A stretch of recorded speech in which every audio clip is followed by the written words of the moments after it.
Hello students, let's understand the question first. Minimize z equals to में 13x minus 15y subjects to the constant rates x plus y less than equals to 7, 2x minus 3y plus 6 greater than equals to 0, x greater than equals to 0 and y greater than equals to 0. तो हमें इसको minimise करना है z वाली equation को, मतलब minimum value find करनी है इसकी, बट उससे पहले हमें क्या करना पड़ेगा, इन इक्वेशंस को सॉल्व करना पड़ेगा. So as we have the equations that is x plus y that is less than equals to 7, right. इसको सॉल्व करें, that is x plus y is equals to में 7. अब देखिए, अगर मैं x की जगह 0 पुट करूं, राइट, तो मुझे y की क्या वैल्यू पुट मिलेगी, यहाँ पे y की वैल्यू मुझे भी 7 मिलेगी, राइट. मतलब 0 पुट करने पर 7 मिला, ये आ गया मेरा फर्स्ट कोऑर्डिनेट, राइट.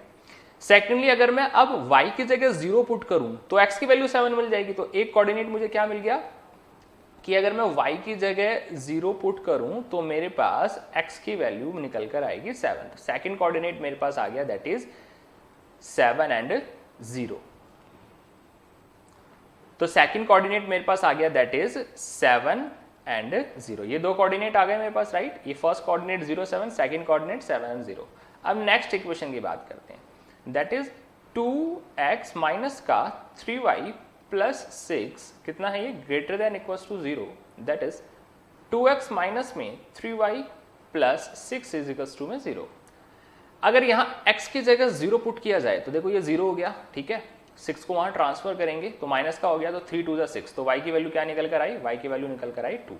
तो 0 पुट करने पर 2 मिल गया, राइट. अगेन अब अगर मैं y की जगह 0 पुट करूं, y की जगह 0 पुट करें तो देखो ये वाली वैल्यू खत्म हो गई, 6 उधर जाके माइनस का हो गया और 2 3 6, तो ये क्या हो गया मेरे पास, x की वैल्यू आ गई माइनस का 3. तो ये आ गया मेरे पास -3 और 0. ये चार कोऑर्डिनेट्स आ गए.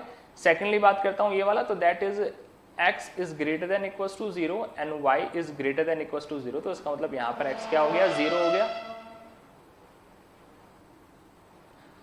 तो यहां पर क्या हो गया, x 0 हो गया और y भी क्या हो गया मेरे पास 0 हो गया, राइट.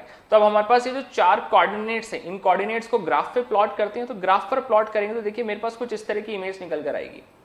तो देखिए यहां पर 0 7 और 7 0 पुट कर दिया हमने, राइट. यहां पर क्या आ गया हमारा 0 7 और यहां हमारे पास क्या हो गया, यहां हमारे पास आ गया दैट इज 7 एंड 0. ये हमने पुट कर दिया, राइट. ये क्या आ गया हमारा, यहाँ 7 और 0 पुट कर दिया, तो ये हमारे पास x प्लस वाई बराबर 7 की इक्वेशन आ गई. सेम एज यहाँ बात करते हैं, तो यहाँ एक हमने पुट किया दैट -3 एंड 0 जो हमारा आया था x पे -3, राइट. और एक हमारा आ गया यहाँ 0 और 2 जो हमने पुट कर दिया. तो ये हमारी इक्वेशन आ गई 2x माइनस 3y प्लस 6 के लिए, और ये वाली आ गई हमारे पास x प्लस वाई बराबर 7 के लिए, राइट.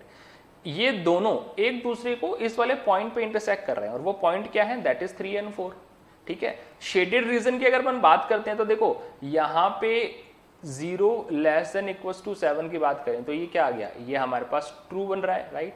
सेम एज इसकी अगर मैं बात करता हूं तो ये भी क्या बन रही है, यहां पर 0 पुट करता हूं तो 0 ग्रेटर देन 0. तो यहां पर हमारे पास अगर बात करें तो यहां पर हमारे पास इक्वेशन की मैं बात करूं तो 6 को अगर मैं वहां ट्रांसफर करूं, ठीक है, क्योंकि कांस्टेंट नंबर है यहाँ पे ट्रांसफर करना पड़ेगा, तो इसको 6 को मैं वहां ट्रांसफर करूंगा तो ये -6 हो जाएगा.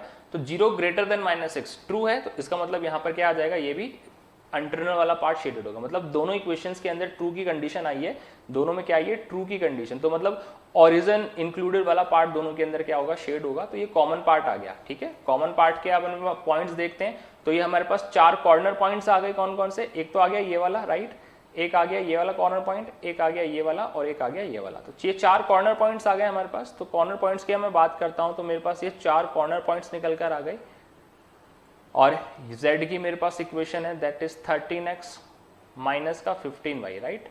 कॉर्नर पॉइंट्स क्या क्या है मेरे पास, एक तो 0 0 है, दैट इज 0 एंड 0. सेकंड मेरे पास क्या है यहाँ के corner points, that is 7 and 0, x पे 7 y पे 0. यहाँ प्रिंटिंग मिस्टेक थी, आपकी कंफर्ट के लिए मैंने ये ग्राफ बनाया था यहाँ ऑलरेडी, राइट. बट ये 7 0 है, 0 7 नहीं है यहाँ पे ना, तो ऐसा प्रिंटिंग मिस्टेक था. और यहाँ बात करें आगे, नेक्स्ट पॉइंट मेरे पास क्या आ गया, दैट इज 3 और 4. ये दोनों का इंटरसेक्शन पॉइंट आया क्योंकि दोनों लाइन एक दूसरे को इंटरसेक्ट कर रही थी, राइट. और ये हमारा कॉर्नर पॉइंट बना है, और एक हमारे पास आ गया दैट इज 0 एंड 2. ये 4 कॉर्नर पॉइंट्स आ गए. इनको पुट करके हम चेक करेंगे कि इसकी वैल्यू क्या है, कितना मिनिमाइज है. मिनिमाइज के लिए बोल रहे हैं तो अपन क्या करेंगे, मिनिमाइज करेंगे, इसको चेक करेंगे. सो z की जगह पुट करते हैं तो दैट इज 13 इंटू 0 माइनस में 15 इंटू 0 क्या आ गया, 0 आ गया.